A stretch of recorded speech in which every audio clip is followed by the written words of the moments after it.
We'll start with the Pledge of Allegiance. So everybody can rise, please. Hand over your heart. Repeat after me. I pledge allegiance to the flag of the United States of America and to the republic for which it stands, one nation, under God, indivisible, with liberty and justice for all. Okay. Can I get a motion to approve the agenda for December 10th, 2025? Second. All those in favor? Aye. Aye. Okay, and we have public comments for closed session items. We have a couple public comments. Yes, okay, we have a couple public comments. I will go ahead and call names and you'll have your 3 minutes to come up and speak, starting with Glenda. Glenda? Did you want that statement? Oh, yes. I wanted to, I'm sorry, Glenda. Go ahead and grab your, yeah, go ahead. No, I was going to make a statement before we start. I just wanted to clarify. Yeah, you'll get your 3 minutes total. Go ahead. I just wanted to mention that we aren't taking any action today. So I think there's always a lot of misinformation that goes out and people, they're afraid that we're going to do something and not tell people and not be transparent. There is no action being taken tonight. This is a continuation of the discussions that we've had. When you have certain things happen, when you're in negotiations, things have to happen behind closed doors for a reason to keep our negotiations, negotiation power, at the highest level possible. So that's the reason we have closed session today. There is no item to vote on. So hopefully if anybody was concerned about that, it's clear. We're not voting on anything. And only we will be in closed session. This is the opportunity to speak. There is a limited amount of time normally for people to speak. It's normally 20 minutes. I think we have just enough speaker cards to fill that 20 minutes. So that's all I wanted to say. All right. Glenda, thank you for your patience. Oh, no problem. I've never been here before, so thank you. And thank you for giving us that information. That being said, I know you guys are going to be doing this closed doors, and I believe this is probably a developer. I'm a resident, and I am an employee. And I would like to please ask you guys, even though you guys are going to be in closed session, sell the property to the city. Make the park bigger. Stop the apartments for two reasons. You have children at the junior high school and children at the park. And I would hate to see this apartment complex that they're considering hurt some of these kids. I actually really miss that school. I think it's beautiful. I know it's very old, but a lot of us are very old as well. And I thank you guys. Like I said, first time here, and I appreciate it. Thank you, guys. Thank you. And just to clarify, the gentleman in the front is not a developer. I know he looks fancy and everybody thinks he's a developer, but he's not a developer. Okay, Susie Quinn.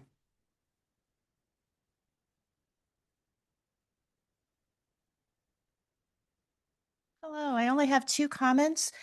With the comment that she is a neighbor of the school, it is an older neighborhood, and I think we should maybe slow the roll on getting rid of the property because old neighborhoods usually turn over as we age out, which a lot of us in this room are, when we want to downsize, and there's some really big lots over there that are great for families. And maybe those properties, maybe with the city, we can do something like they did in Burbank or Glendale where you put up a small, grandmother's flat or something like that, and then you get up that teacher housing that you're looking for. And then my second comment is with regards to all of the technical information that we received at the last meeting with regards to the liquefaction mitigation.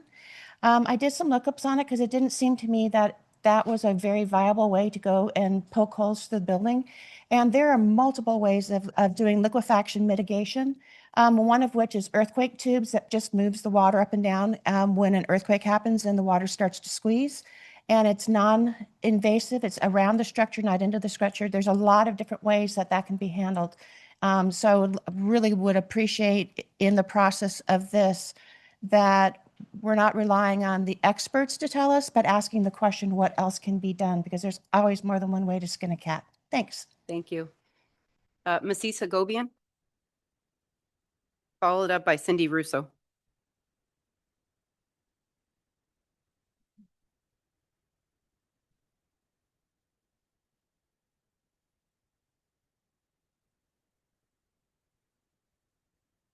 Board President, trustees, my name is Masih Segobian. I'm the Intergovernmental Relations Officer for the City of Santa Clarita. In light of tonight's closed session item regarding the Santa Clarita Elementary School property, the city sent a third letter to you this afternoon. As expressed in the letter, the city continues to patiently wait for board action to establish a process to solicit offers. Additionally, out of an abundance of caution, the city is requesting to meet with district representatives regarding the potential acquisition of the property. In an effort to ensure you have a chance to review the letter that was emailed to you this afternoon, I have provided hard copies for each of you. Additionally included are copies of the two previous letters from the city to ensure each of you have copies of all formal written correspondence from the city regarding the property. We look forward to meeting with the district representatives to discuss this matter in greater detail. Thank you. Thank you. Cindy Russo, followed up by Kathy Lund. Hello, forgive me, I haven't been at the previous meeting, so I don't know what's been said or not been said. But as a real estate agent, I agree with the other woman here that just said that we're going to need more schools. There is a ton of building going on. And plus, with what the governor has allowed with ADUs, there's going to be more ADUs in backyards and more kids. If we can hold on to that school, great. If we can rent it out to somebody, the other thing we're going to need in this town is more resources like a hospital. Maybe that could be, maybe it's something Henry Mayo wants to purchase as, you know, an adjunct for just certain things or something like that, because we are stretched to the limit with resources, with thousands upon thousands of houses, and that's no exaggeration going in. As far as these meetings, I had a hard time finding out about it, and I know that there was more people that want to come, and there was a lot of confusion, so maybe there's a better way to get it out there. I just want to see if I covered it. Yeah, maybe even a charter school or something like that. I'm totally against, I've heard rumor, I don't know if it's true, homeless, but again, our resources are stretched. Our police are stretched, the mental health facilities, the hospital is stretched. So I think in a residential neighborhood, that's not going to be a good idea. Thank you. Yeah, and just to clarify, we've never, ever, ever talked about anything related to homeless, just so you're clear. Lydia McLaughlin, followed up by Frank Smathers. Oh, I'm sorry, Kathy, I'm sorry. I put you in the wrong pile. It's hard to keep up with all these yellow cards. So Kathy, followed up by Lydia.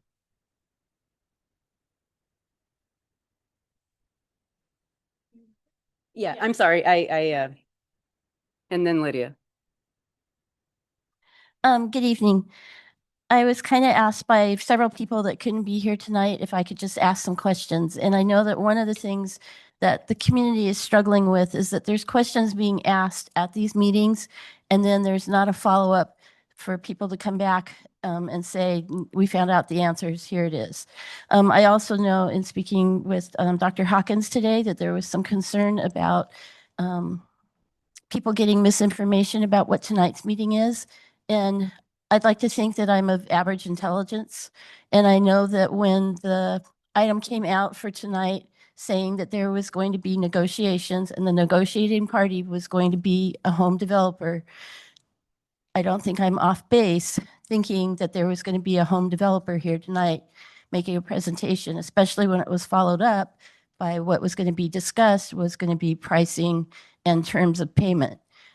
So a lot of people were curious how we jumped from last week's meeting, and I've talked with Dr. Hawkins about this, how we jumped from the last meeting where Dr. Hawkins had said tonight's meeting was going to be about valuation, getting a feel from the consultant that's been flown down here to talk to the board about what possible options would be before you, as a board, decide what it is that you would like to see. And Dr. Hawkins, you weren't here when the board had a really awesome discussion about different ideas. And one of the ideas that got pitched, and I think it was by Ms. Garibay, was that the possibility of kind of putting feelers out into the community for things like that's been mentioned here tonight.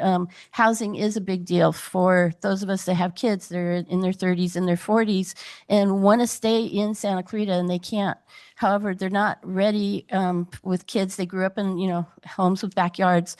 They want that lifestyle for themselves and for their families. And as it's been pointed out, people are moving into the older neighborhoods.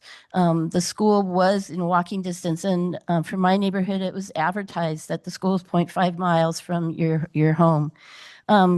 So another question that came up was, at what point will the board direct the administration to put out a thing for requests for proposals?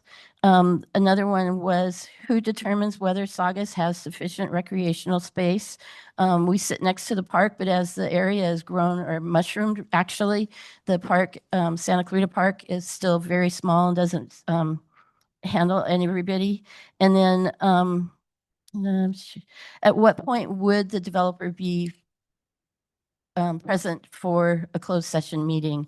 If you could identify those things and answer them in advance for people, it might be more helpful and keep people feeling it's transparent. Thank you. Your question So, about the, Mrs. Lund, I can't answer all of them, and it is not customary for the board or myself to necessarily address individuals directly, but I know you and I have spoken today about some of the miscommunication that's out there. So the way we have to agendize, I checked even this evening before we came downstairs with our attorney, it has to be agendized in a particular way. In order to be legal for the board to discuss it in closed session. So that's why it's agendized the way it is. It does not have to be agendized noting the person or persons or entity that the board will be considering an offer from. It can just be real property negotiations. We felt, however, because the community was so concerned with the fact of whether or not we were doing any kind of behind the deal, back deal doing, that we would go with a more transparent piece and we would list that transparently. When we have closed session, they're not closed presentations to the board in those meetings. They are closed sessions generally with us up here and legal counsel. There's nobody else that can go in there, and I can't even have my cabinet in there if they're not directly connected to what we're doing. That's why you don't see the rest of them there tonight. So we'll continue to agendize appropriately and be as transparent. I think what I'd like to say to the community is I got to have a really great conversation with Mrs. Messina today as well. So I thank you both for taking my email and my calls. I think if the community has concerns, you read something and you think, oh my gosh, this is what's happening. Before you engage in social media where more people can tell you what they don't know either, reach out with that email to Mr. Heinlein or myself. We are happy to answer those questions in detail, to give you whatever information that you need. It is really difficult, and this is what Mrs. Messina and I talked about, to anticipate in a community the size of Santa Clarita who will and will not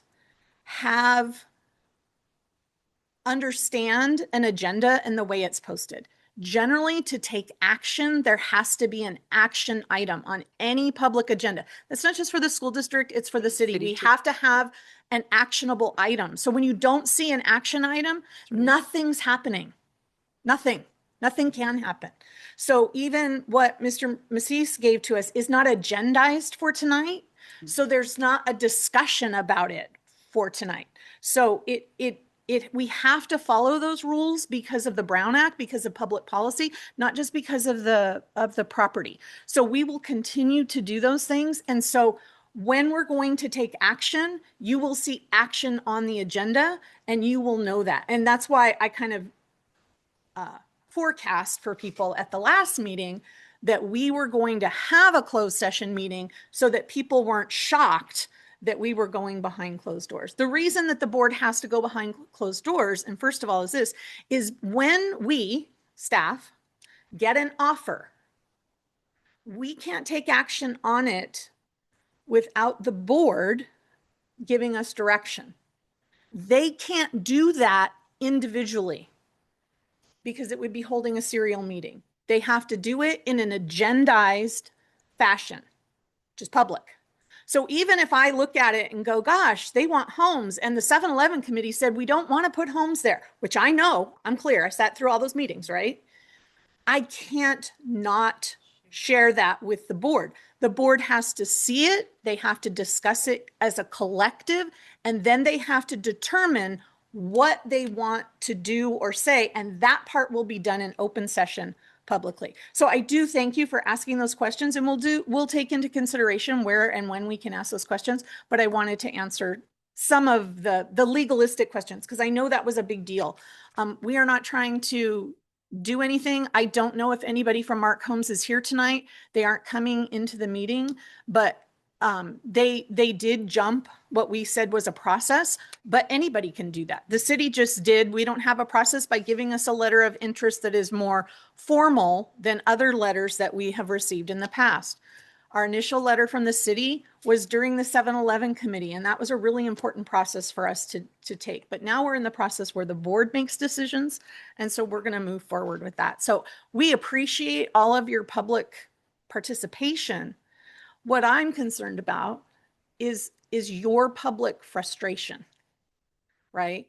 You read something, you share it with a neighbor, they share it with a neighbor, they share it with a neighbor. Nobody calls to get like what's really happening.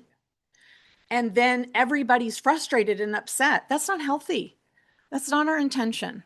Our intention, we have been very thoughtful with how we've gone through the 7-Eleven process. We've got a couple 7-Eleven committee members here tonight.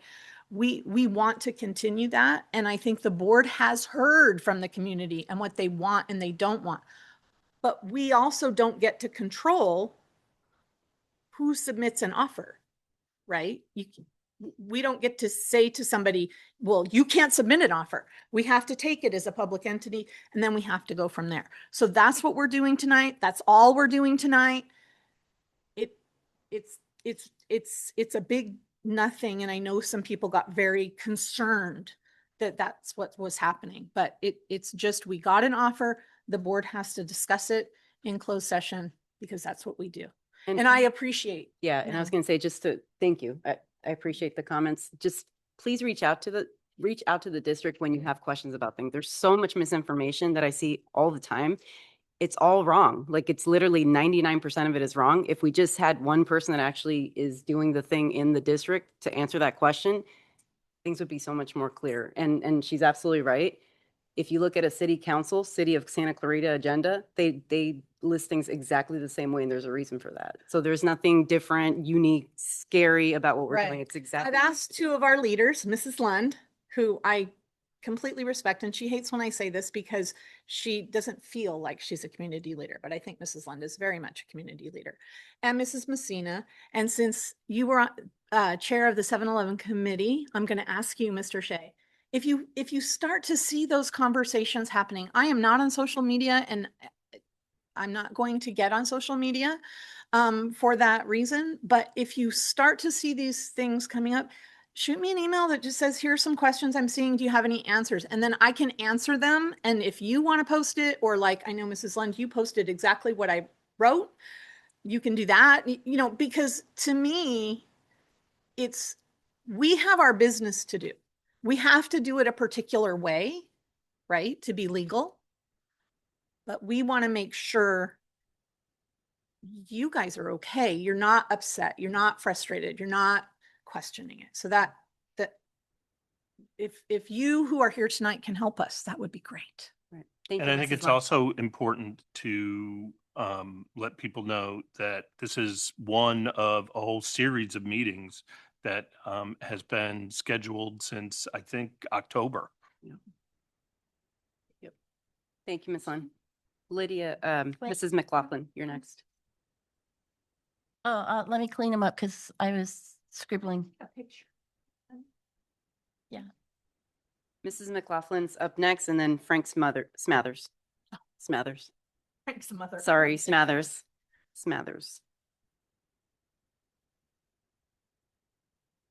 Hi, Board. My name is Lydia McLaughlin. I'm a Saugus resident. I actually live just down the street from Santa Clarita. I've been here for 18 years. I grew up in Los Angeles. My mom used to do the Saugus swap meet, so this is home. I was only be able to go to the first meeting, so I'm here not because of any social media thing. I'm just here because what I see as I'm driving down the street, I'm not thinking of more houses. More houses are being built over there off of Bouquet. And as the lady mentioned before, we're going to need more schools. But what I see is something as an extension maybe to the junior high there, where there's a parking lot built, a bridge built, so the kids aren't crossing the street. There's a better pickup. Or like I mentioned before, over, 16 months ago, a community center that we don't have here, a sports complex. We can take that whole area and just reimagine it for the whole neighborhood.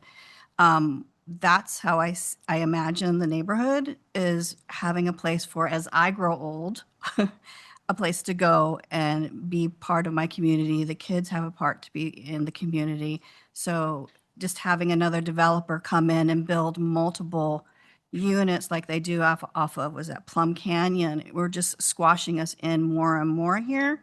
So it is a traffic, it's more congestion, and I just think that something more positive, like extending the school and even maybe turning the school into a school where they use it for like special needs kids and have a whole program there, that they have everything that they need in one area and making it a fabulous environment for them.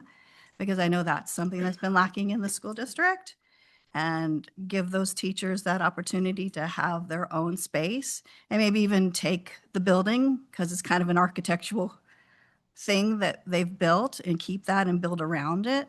So those are just some of my suggestions as a resident. Thank you. I would encourage anybody with your ideas and what you would like to see us do. Of course, you can share with us, but any decisions we make to lease the property, trade the property, whatever, it involves the other entity. So for example, if Hart wants that piece of property or a portion of that piece of property for parking with a bridge, Hart has to send a proposal to us and Okay. ask us to do it. We're two separate entities. If the city wants it for a library or a park, they have to propose it. But I think So that would be the recreation their, part of it? yeah, I think from their standpoint, they also need to hear from you Okay. about what you guys want. All right. Once we get into that, we lose the control of what happens to it in some ways. So I think it's a dual thing. It's not solely up to us. So we contact like Hart District and see. Whatever, they- I mean, if you whatever. want to see them, Okay. if that's something that's 'Cause I have important no to you, idea, you like, would how that- contact Hart and say, Okay. hey, I think Arroyo Seco needs more parking and Saugus has got this great piece of property. What are you doing about it? Okay. All right. Thank you. Sorry, Mike, but there it is. Mr. Smathers, followed by Eileen Freesia. Hello. I have 3 questions. According to the published agenda, tonight's closed meeting at 6:30, there will be negotiations between the SUSD, Orbach, Huff, and Henderson, and Terra Realty Advisors to negotiate some possible sale of the school to Mark Holmes. After over a year of asset committee meetings, their report strongly stated that a large majority of the citizens object to selling the property for residential or retail use. So what I'm asking is this, and I think you might have answered it, is this the first step in a process of multiple bids coming in? And is the school, is the SUSD actively seeking alternatives to residential or retail use? That's question 1. Question 2, for over 2 years, we heard that the school was closed due to low attendance. If that is the case, and I'm really curious about this, why did the SUSD spend $17 million building a 2-story annex to Foster Elementary, which is in the same neighborhood as Santa Clarita Elementary? And question 3, we heard the school was closed due to retrofitting with a cost estimated of somewhere between $8 and $20 million. We've heard that there are many public schools in California built before 75 that have not been required to retrofit since the law was passed 50 years ago. Santa Clarita Elementary has been through 3 major quakes since 1960 without any significant damage to the school, while major damage was done to other buildings in Santa Clarita. So I think it's kind of proved that it's a solid building, but still it has to, at some point, match the regulations. But I just want to know, how did the retrofit become a problem that required the school shutdown? Did the state of California demand the retrofit, or did it come up in some other way that maybe it didn't need to come up? Thank you. Mr. Smathers, if what you, to get answers to your questions, see Mrs. Dahl down there at the end. You may need to make an appointment with her, and Mr. Heinlein and I can talk to you. Okay? Thanks. I can't go more further than that, than what we've been doing. Okay. Ms. Ricia. Hi, I'm Eileen Freesia. I've been in Frida, I'm sorry. Freesia, it's okay. For 38 years. I heard a lot, been to a lot of the meetings, and I think, Mrs. Hawkins, you hit on it. I don't jump to conclusions, but the agenda seemed to imply. So I don't know who puts the agenda together. If you can put like a little thing at the bottom, like this isn't for sale or something what you did tonight. I don't know all the legal parts of it. My daughter's a lawyer. She kind of fills me in. She says, oh, it's probably part of the Brown Act. You have to get together and talk. So clarifying things would help a lot in the community, because it looked like, it seemed like there was a process. Where is that process? You mentioned that you don't have a process. Anybody can send you something. It sounds like the city has sent you 3 things, but has there been any response back to the city? Because there's no process. Or I know you can't talk, I don't know if you can talk, or if you can talk, talk. But that seems to be what the challenge is here, is that I'm pretty smart. I kind of know Brown Act, but I don't know all the pieces of it. If the city has sent 3 things, why does it take 3 letters to get a response? You know, the home thing is one thing, and it was a hot topic. And the first thing we see, oh, we're going to negotiate payment and rent. That is not really good communication out to the public, because it looks like you're negotiating. And if you're not negotiating, maybe reread the agenda with our view, not a legal Brown Act view. Yeah, I think Dr. Hawkins explained this, but there's a specific way that you have to agendize items. So Yeah, I know you have to understand. go, I know you have to say understand. certain things. My daughter explained it on the way over here. You have to It say has to be certain things in written order for through. you to talk, Exactly. to have it closed session. What I would, can I make a suggestion Sure. though? I think it would be super helpful if, you know, if this, it's going to come up again, right? And I think Dr. Hawkins has offered to talk to anybody. And if you have a question about something specific and it seems as though we're jumping the gun and doing something that we said we weren't going to do, please reach out. It's better to have that clear communication rather than trying to guess or asking friends that maybe don't understand the legalities or the way that things need to be agendized. And then it creates confusion and, you know, gets people upset.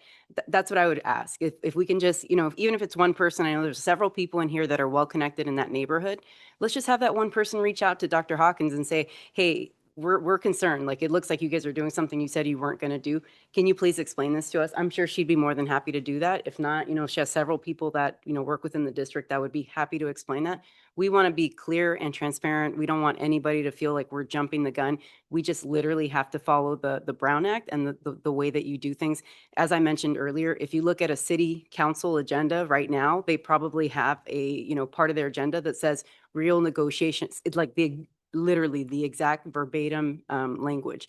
So we're not doing anything that's different. It's literally a government agency format that has to be followed. But I would really just ask that, like, let's please just communicate with each other better. And we don't have to do it here. We can do it in advance so that we don't feel like we're doing something that's, that's not transparent. Okay. And I appreciate that. And I get it. But I don't think 300 people that read this is going to call Ms. Hawkins up and say, what's this about? So I don't know if there's another format outside of your official agenda that you can give a little bit more explanation so that there's not a panic of, oh, they're selling stuff. I guess my final question is, one, I support the city and I appreciate their information. Is there going to be a printed process of, because his question was, can anybody send you anything? And then you go into negotiation, talk about that. I don't know if you can answer, but when will we see? It sounded like at one of those meetings that first it goes to these people and it goes to the public. Then the last step is out to private people. So we've talked, the board has given no direction. This one I am gonna, because of what we're doing tonight. The board hasn't given any direction on which way it wants to go with this process. So that's why there is no process. There is a process for receiving pieces. It's just, we have no control if somebody wants to send it to us right now because they've come to the meetings like you have.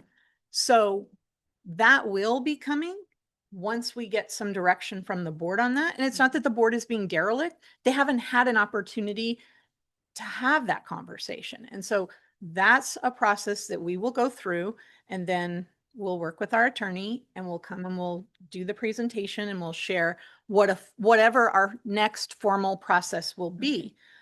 But we haven't had the conversation to tell you what that is. But in the meantime, we did get a letter that we have to share with them. And so that's what we did. I'm assuming the letter had some dollar amount to it where the city's 3 letters didn't. So that's the confusion and the clarification that maybe So the process will The correct. city's letters say that they're interested. Every single one has said that they're interested. This one actually from from Mark Holmes said something about actually purchasing $1. what they desired to do. Okay. That has not been the case with the Okay. city. It has That's- been to discuss their interest in it. Okay. Thank you. You're welcome. Jay Tassick, followed by Diane Zimmerman. Oh, and then Dan. Mhm.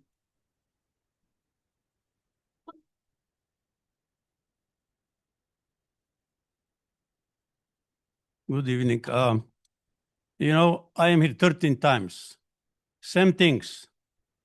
Next and this. You make commissions, so you cover your back. Oh yeah, we have a commission 9/11 that say, you don't expect what they told you. They told you no development housing, no commercial.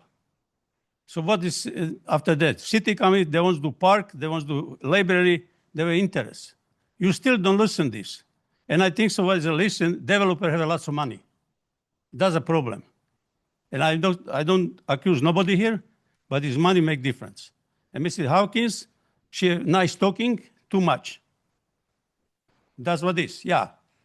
So you're supposed to today say what you do with this property. And now we say, oh no, we don't know yet. Guys, give us a break. We come in like idiots, without dinner, without everything. And we play games with us. So I think so you step in it. I want today, every of you here, say, I am for this, I am for this, I am for this. And you know who are there. And I don't let hear name of developer. Soon as developer, that's a big money. And we cannot find big money. You know this.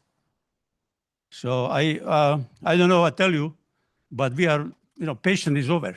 13 times come here, same things.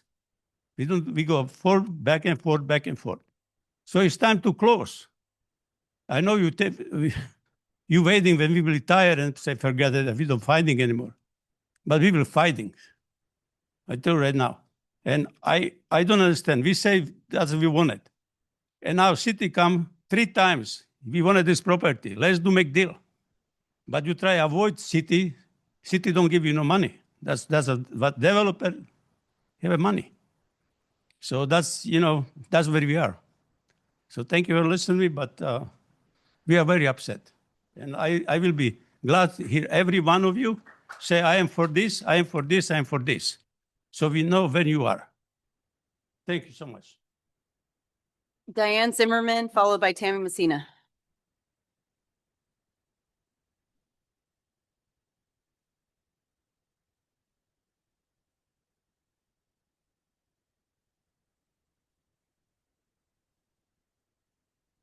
Hello, I'm Diane Zimmerman with New California State, newcaliforniastate.com.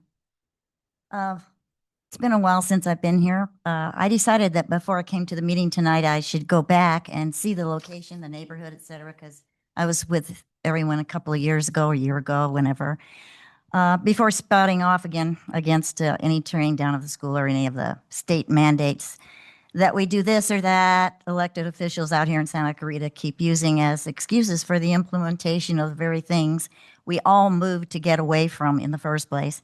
The neighborhood is lovely where the school is, but the housing is already dense.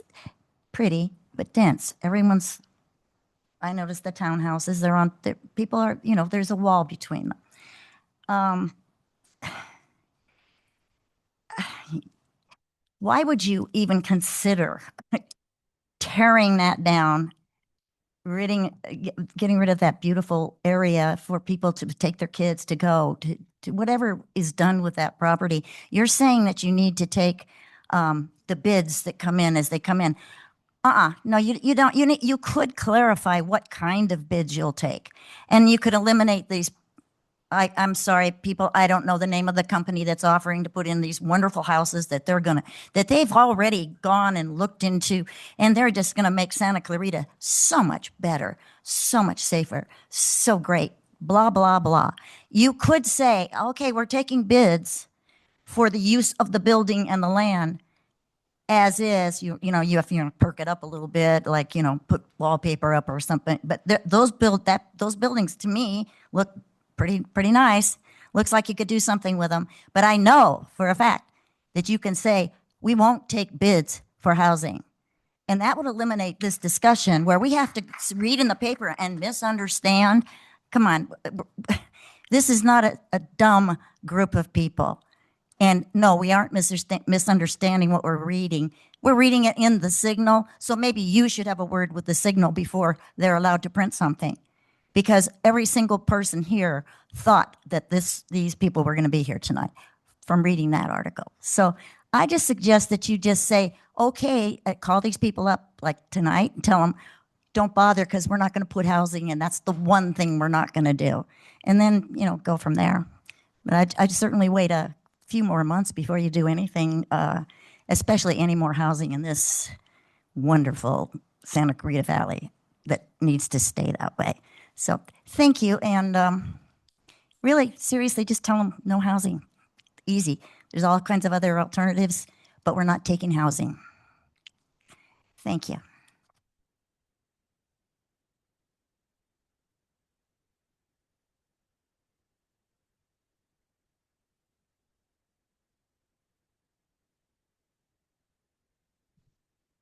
Okay.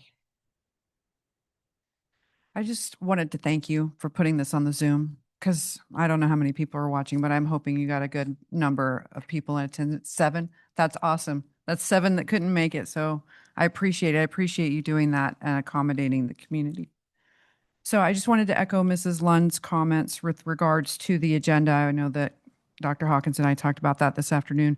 I understand about things need to be worded a certain way with the legal, like Patty explained. I get that. But I do think that there could be a way to make maybe in the description or the rationale or whatever to make it a little more lay friendly so that those of us that don't speak legalese or school board can actually understand what the intent of the item is a little bit better.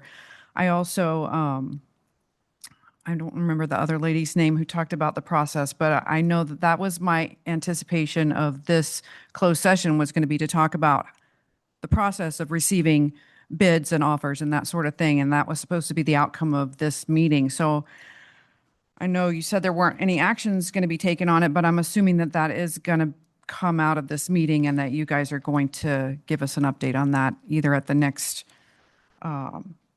property disposition meeting or the next board meeting. So I look forward to hearing that process. And thank you again for the Zoom.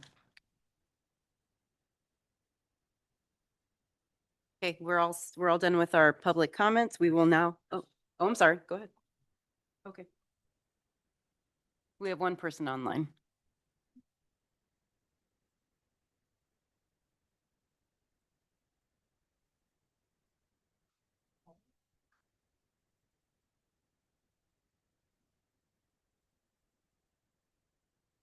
Deanna Swanson. Can you hear us, Miss Swanson? You're muted. Miss Swanson, would you like to speak? Can you hear us?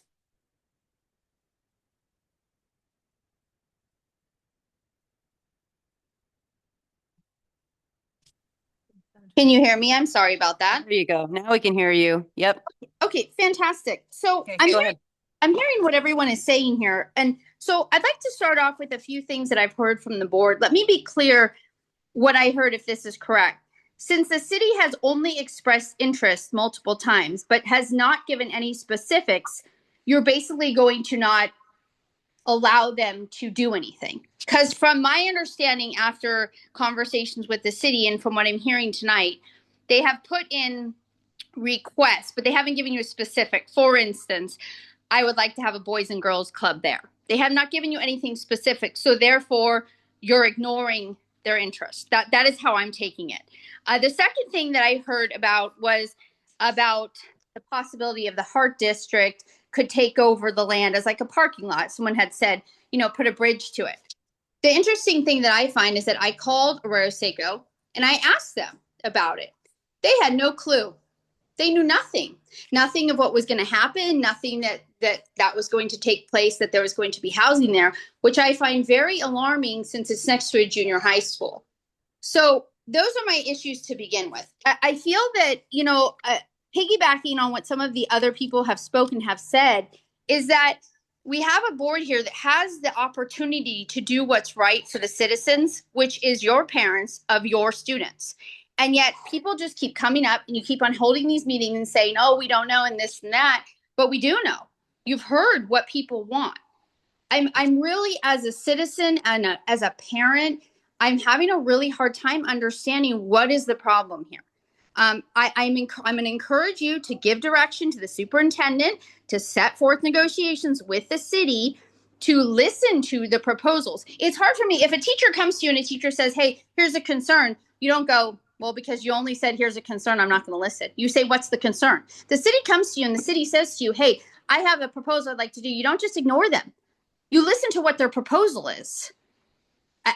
There's so many things wrong with the conversation and what's being said. I kind of am like at a little bit of an odds of what direction to even go in. I believe that this board has the best intentions at heart. However, that is not what's being shown.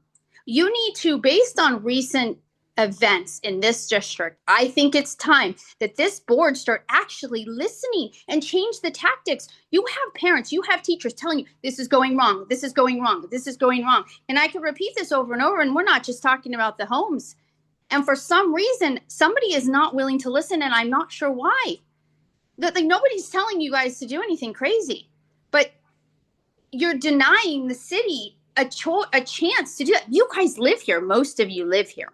Not all of you, but several of you live here. Wouldn't you want the best thing? I don't know what I'm missing. I would like to know. I would like someone from the board to say, this is what you're missing. I will listen. Thank you, Ms. Swanson. Your time's up. But just to clarify, we actually haven't received a proposal from the city. So just to clarify, we've gotten letters asking to speak, but not an actual proposal. So just to clarify that. Okay, that's it for our public comments. We will now adjourn to closed session. Thank you. And since there's no action